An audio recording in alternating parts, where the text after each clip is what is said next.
প্রিয় ভিউয়ার্স, আসসালামু আলাইকুম। ইউটিউব চ্যানেল রুমির হাসি দেখার জন্য আপনাদেরকে আমন্ত্রণ জানাচ্ছি।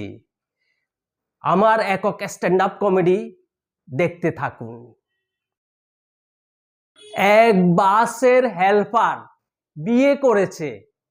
বাসর রাতে রাত ৩টার সময় গভীর ঘুমের মধ্যে বউয়ের পাছায় থাপ্পড় দিতে দিতে বলে, এই মিরপুর, এই মিরপুর, এই মিরপুর। এক মেয়ে অসুস্থ, ডাক্তারের কাছে গেল। ডাক্তার প্রথমে তার ওজন মাপলো। ওজন হলো ৬২ কেজি। এরপর ব্যবস্থাপত্র দিয়ে ডাক্তার তাকে বললেন ২ দিন পরে আবার দেখা করবেন। ২ দিন পরে মেয়েটি ডাক্তারের কাছে গেল। ডাক্তার প্রথমে ওজন মাপলো, দেখলো আজকে ৬০ কেজি। ডাক্তার তো টেনশনে পড়ে গেল, ২ দিনের মধ্যে ২ কেজি কমলো কেমনে? তখন মেয়েটি ডাক্তার সাহেবের টেনশন দেখে বলল, ডাক্তার সাহেব ২ কেজি ওজন কমে গেছে বলে টেনশন করবেন না, আজকে আমি মেকআপ করে আসিনি। আচ্ছা বলেন তো, আই লাভ ইউ কারা আবিষ্কার করেছে? আমার মতে চায়নারা, কারণ টিকলে তো সারা জীবন, আর না টিকলে ২ দিনও না।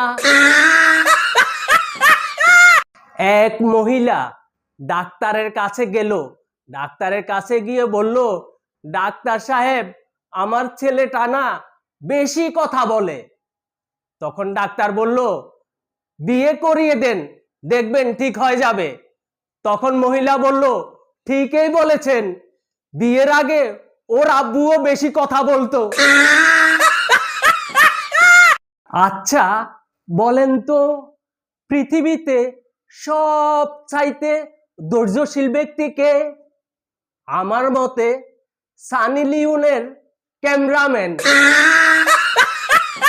জানেন কি, ছেলেদেরকে সব সময় শাসনে থাকতে হয়। জন্মের পর থেকে মায়ের শাসনে, বিয়ের পর থেকে বউয়ের শাসনে। আচ্ছা, বর্তমান যুগে ছেলে মেয়েদের মধ্যে জ্ঞান চর্চা নেই কেন? কারণ আগে হতো মেধা বিকাশ, আর এখন হয় টাকা বিকাশ।